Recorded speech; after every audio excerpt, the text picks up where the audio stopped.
जैसा कि काजल जी आजकल देखने में ऐसा आ रहा है कि हमारे यहाँ लव जिहाद का केस बहुत ज्यादा होते जा रहा है। जगह जगह पे ऐसा सुनने में आ रहा है कि आज ये लड़की फंस गई और किसी मुस्लिम ने हिंदू लड़के का नाम रख के उसे फंसा लिया अपने जाल में। तो आप इसके बारे में कैसे कहती हैं कि अगर हम इसे रोकना चाहें तो हम इसे कैसे रोक सकते हैं? देखिए, इस पर हमें दो स्तर पर काम करना पड़ेगा। पहला स्तर, इसको लेकर ऐसे कड़े कानून बने, जैसा कि अभी कुछ समय पहले सदन में अमित भाई शाह जी, जो हमारे माननीय गृह मंत्री है, उन्होंने कहा कि कोई भी लड़का यदि अपनी पहचान छुपाकर या गलत पहचान बनाकर किसी लड़की से विवाह करता है तो उसको कठोर से कठोर दंड का जो है प्रावधान रहेगा। पर्टिकुलर लव जिहाद शब्द उन्होंने यूज नहीं किया था, मगर उन्होंने इस विषय में ऐसा रखा था। दूसरा इसमें यह है कि हमें जागरूकता अभियान चलाना पड़ेगा, जिसमें सबसे बड़ा दायित्व जो है वो हमें लगता है हमारी शैक्षणिक संस्थाएं जो है उनका है कि बच्चों को सिर्फ मैथ साइंस तक ना रखे। जब हम बेटी बचाओ और बेटी पढ़ाओ की बात करते हैं तो बेटी बचाओ बेटी पढ़ाओ के साथ साथ बेटियों को सशक्त बनाना भी हमारी जिम्मेदारी है। तो शैक्षणिक संस्थाओं के माध्यम से बच्चों को ये बताया जाए, क्योंकि सबसे ज्यादा लव जिहाद जो होता है वो सोशल मीडिया के माध्यम से और उसमें भी इंस्टाग्राम के माध्यम से होता है। तो बच्चियों को ये समझाया जाए कि वो किसी अननोन लड़के से दोस्ती ना करे, किसी अननोन लड़के पर विश्वास ना करे और किसी अननोन व्यक्ति को अपने प्राइवेट पिक्चर्स ना दे। क्योंकि ज्यादातर केसों में ये पाया गया है कि जितने हमारे पास केस आए उसमें 95% केसेस में बच्ची की उम्र 13 और 14 वर्ष की है। ये चिंता का विषय है, क्योंकि माइनर बच्ची है, वो बच्चा कहा जाता है।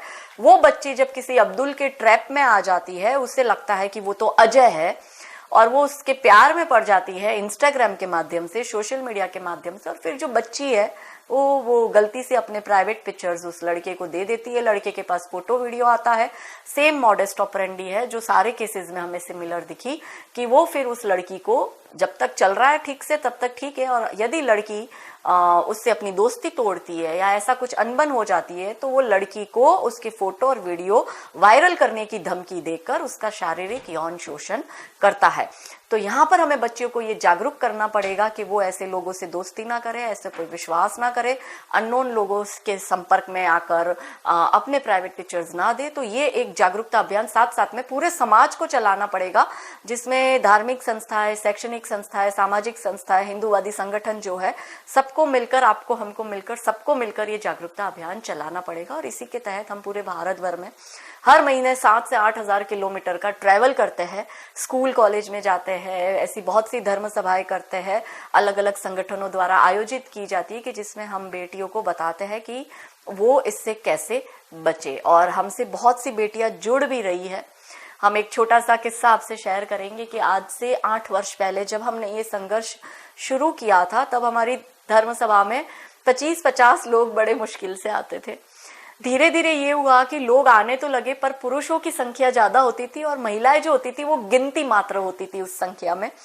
अब ऐसा हो गया है कि 50-50 की संख्या होती है, कि यदि हमें 10,000 लोग सुन रहे हैं तो 5-6 हजार महिलाएं होगी, बाकी पुरुष होंगे। और पिछली हमारी 4-5 धर्म सभाओं में ऐसा हमें देखने को मिला कि महिलाओं की संख्या इतनी अधिक थी कि हमें जगह कम पड़ रही थी, और हमने हमारे पुरुष भाई जो है उनसे हाथ जोड़ के निवेदन किया था कि आप अपनी जगह खाली करके महिला को दो। इसका मतलब यह है कि महिलाएं जागरूक हो रही है। विषय लव जिहाद पर जा रहे हैं हम, तो महिला को पता है कि लव जिहाद के विषय में काजल दीदी का उद्बोधन है, तो महिलाएं अपने घर से अपना पैसा खर्च कर 100-100 किलोमीटर दूर से बस करके भी हमें सुनने आ रही है। इसका मतलब है कि देश की महिलाएं जागरूक है और वो चिंतित है। वो देख रही है कि हमारी बेटी जो है श्रद्धा, उसके 35 टुकड़े आफताब कर रहा है।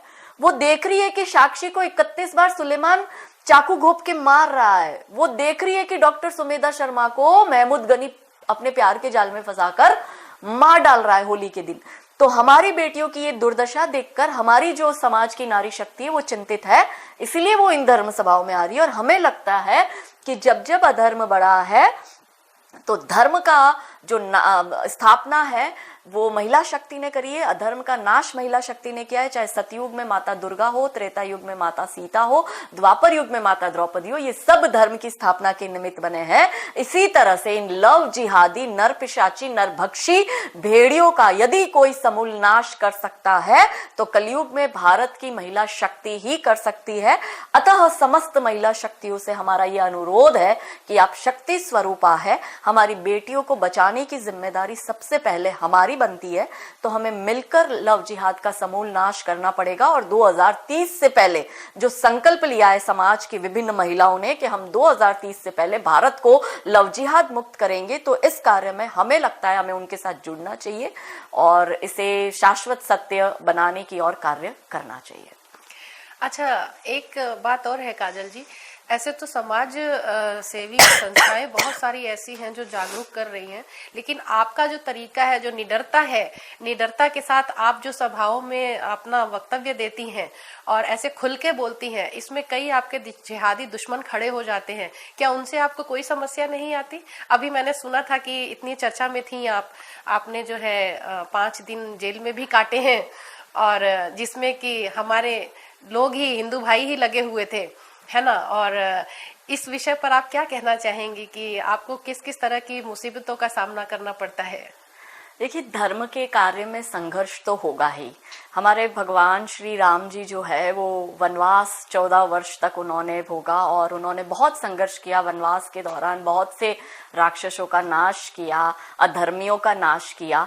रावण के हिस्से में तो सुख संपत्ति था, यश था, वैभव था, सोने की लंका थी, पर राम जी के नसीब में तो वनवास आया।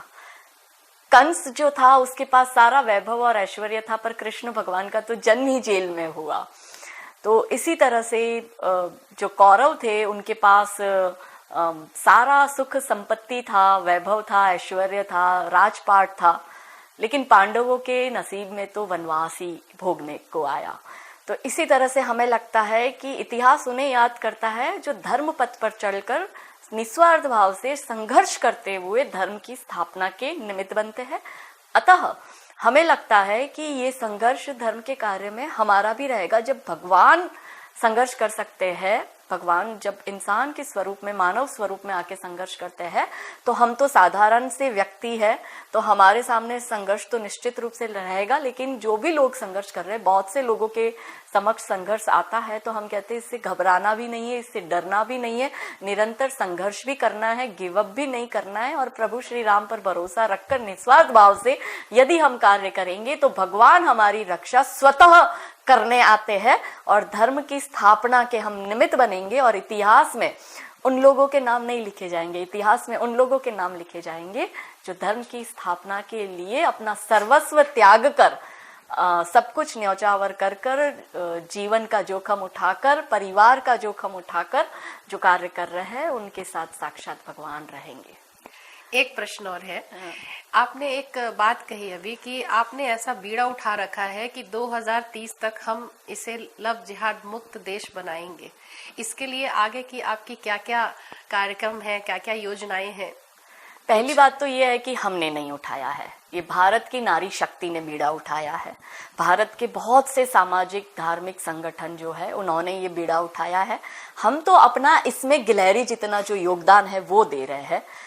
इसमें हम ये करेंगे कि ज्यादा से ज्यादा बच्चियों को हम जागरूक तो कर ही रहे, लेकिन ज्यादा से ज्यादा बच्चियों को हम वोकल कर रहे हैं कि आप विषय में आकर इस विषय पर चर्चा करिए। जैसे कि हमारा पिछला प्रवास जब मध्य प्रदेश का था तो हमने कॉलेज की लड़कियों को एड्रेस किया था, तो फिर बच्चियों ने हमें लिखा, इंस्टाग्राम पे हमें टैग किया, क्योंकि उसके तुरंत बाद नवरात्रि शुरू होने वाली थी। तो बच्चियों ने हमें लिखा कि हम दीदी आपको सुनने के बाद ये संकल्प लेते हैं कि इस नवरात्रि पर हम हर रोज की 21 बच्चियों को जो है लव जिहाद के विषय में जागरूकता लाएंगे और उन्हें जागरूक करेंगे।